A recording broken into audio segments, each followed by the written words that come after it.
નમસ્કાર વિદ્યાર્થી મિત્રો, સ્વાગત છે આપ સર્વ વિદ્યાર્થી મિત્રોનું તમારી પોતાની યુટ્યુબ ચેનલ ઓશન કોચિંગ ક્લાસીસમાં. વિદ્યાર્થી મિત્રો, દ્વિતીય સત્રાંત પરીક્ષા ખૂબ જ નજીક આવી રહી છે અને દ્વિતીય સત્રાંત પરીક્ષાની તૈયારી કરવા માટે નવનીત કંપની દ્વારા વિકાસ મૂલ્યાંકન લક્ષ્ય અસાઇનમેન્ટ છે તે લોન્ચ કરી દેવામાં આવ્યું છે.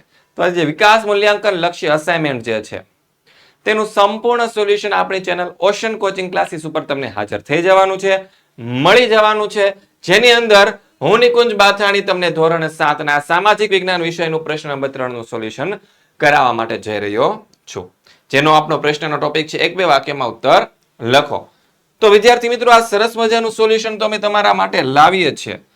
તો જો તમને સોલ્યુશન પસંદ આવતું હોય ને, જો મજા આવતી હોય ને સોલ્યુશનમાં, તો તમારે એક વાત લખવાની છે કોમેન્ટની અંદર, OCC ઇઝ ધ બેસ્ટ. આવું છે, મને કોમેન્ટની અંદર લખીને બતાવજો. જો મજા આવે ને, તો જો તમને સોલ્યુશન યોગ્ય લાગે ને તોની વાત છે હો ભાઈ. જો ન મજા આવે તો કોઈ વાત નથી, તમને ઉપયોગી થાય તો લખીને આપવાનું છે. એમાં પહેલો સવાલ, જનજાતિઓના જીવન પર સૌથી વધુ અસર કરતા પરિબળો કયા હતા? ચેપ્ટર નંબર 5 નો આ પ્રશ્ન છે. તો જવાબ આવશે જંગલ અને પ્રકૃતિ છે એ જનજાતિઓના જીવન ઉપર અસર કરનારા સૌથી વધુ પરિબળો હતા. બીજું, સંગ્રામ શાહની પદવી કોણે ધારણ કરી અને શા માટે? તો જવાબ આવશે મૂળભૂત રાજપૂત તરીકેની માન્યતા મેળવવા માટે ગઢકટંકાના ગોંડ રાજા અમનદાસે સંગ્રામ શાહની પદવી ધારણ કરી હતી. ત્રીજો સવાલ, જનજાતિઓ ક્યાં નિવાસ કરતી હતી?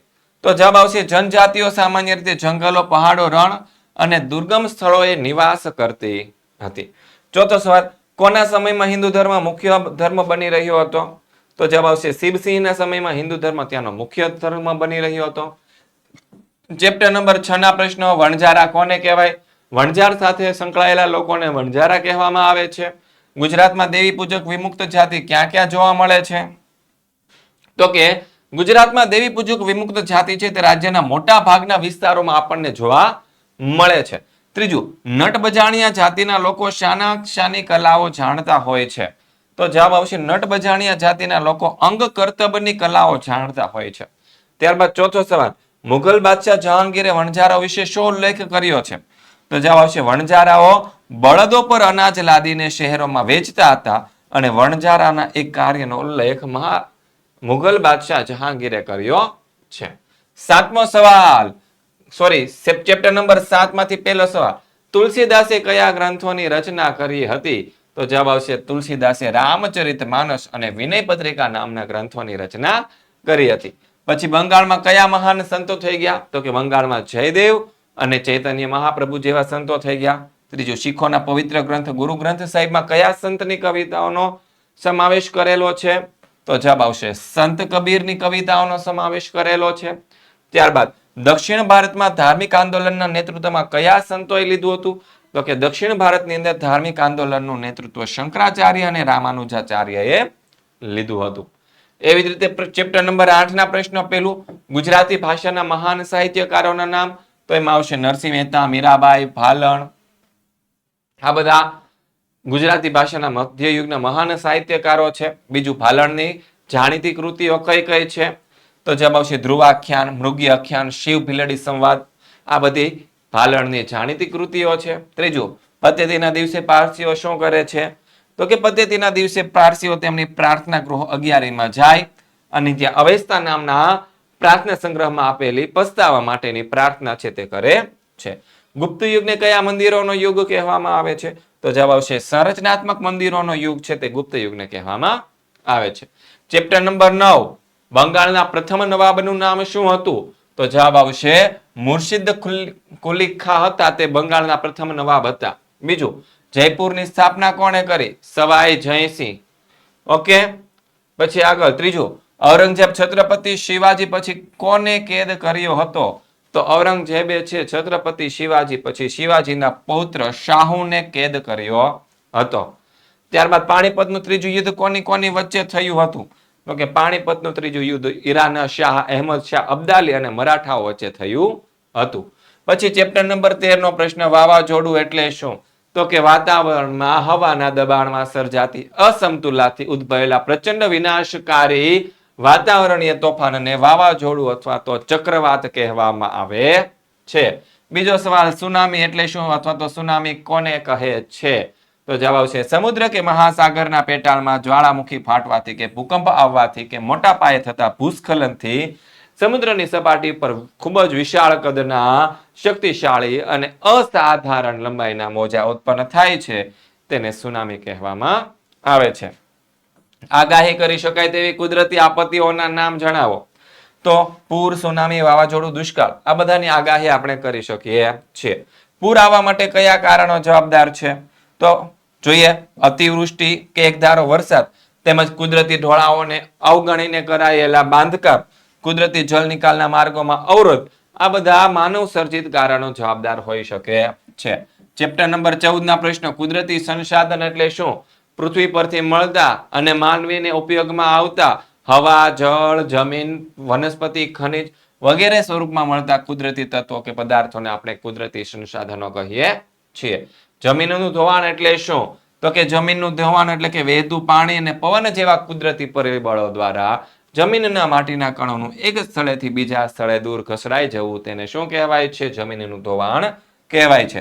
ત્રીજું, વન્યજીવોના સંરક્ષણ માટે મોટા ભાગના રાજ્યોએ શાની રચના કરી છે? તો જવાબ આવશે સ્ટેટ વાઇલ્ડ લાઇફની રચના કરી છે. ચોથું, કચ્છના મોટા રણમાં કયા પક્ષીઓ જોવા મળે છે? તો કચ્છના મોટા રણમાં સુરખા, ફ્લેમિંગો, લાવરી, ઘોરાડ, કુંજ, સારસ આવા બધા પક્ષીઓ આપણને જોવા મળે છે. ચેપ્ટર નંબર 17, જાતિગત ભિન્નતાની મુખ્ય અસરો ક્યાં જોવા મળે? તો કે ગામડાઓની અંદર વધારે જોવા મળે છે. બીજો સવાલ, રૂઢિગત રીતે પ્રાથમિક શિક્ષણ પૂર્ણ થાય તેમાં કોની સંખ્યા વધારે હોય છે? તો કે છોકરીઓની સંખ્યા કરતા છોકરાઓની સંખ્યા વધારે હોય છે. ત્રીજો સવાલ, આપણા દેશમાં વસ્તી ગણતરી ક્યારે કરવામાં આવે? જ્યારે એકમનો અંક 1 હોય એ વર્ષે વસ્તી ગણતરી કરવામાં આવે. જે વર્ષમાં એકમનો અંક 1 હોય તે વર્ષમાં. પછી આઝાદી સમયે મહિલાઓ કઈ રીતે આંદોલનમાં જોડાઈ હતી? તો આઝાદી સમયે મહિલાઓ છે ગાંધી બાપુની આગેવાનીમાં વિવિધ આંદોલનો થયા, જેમાં ગુજરાત સહિત આખા દેશમાંથી અનેક મહિલાઓ છે કસ્તુરબા સાથે આંદોલનમાં જોડાઈ હતી.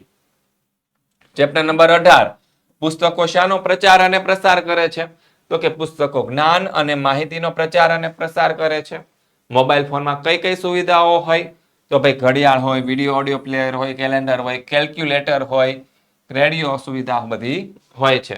જાહેરાતના પ્રસારણ માટેના કોઈ પણ 2 માધ્યમો જણાવો. તો 2 ને બધા લખી દીધા તમને. ભીંત ચિત્રો, radio, cinema, television, banner, mobile phone, telephone, પત્રિકા, ખરીદીના થેલા, બસ સ્ટેન્ડના બાંકડા, મેગેઝીન, અખબાર, બસ, ટ્રેન, સાઇડ સંગીતના સાધનો, લાઇટ બિલ, વેરા બિલ આ બધા જ સાધનો છે. સંચાર માધ્યમ એટલે શું? એક સ્થળેથી બીજા સ્થળે માહિતી અથવા તો સંદેશા મોકલવા કે મેળવવા માટેની જે વિસ્તૃત વ્યવસ્થા હોય ને તેને સંચાર માધ્યમ કહેવાય છે. છેલ્લું ચેપ્ટર 19મું ચેપ્ટર કે ભાઈ શું કે છે? ગુજરી બજારમાં વેપારીને સામાન્ય રીતે કેવા પ્રકારનો ખર્ચ થતો નથી?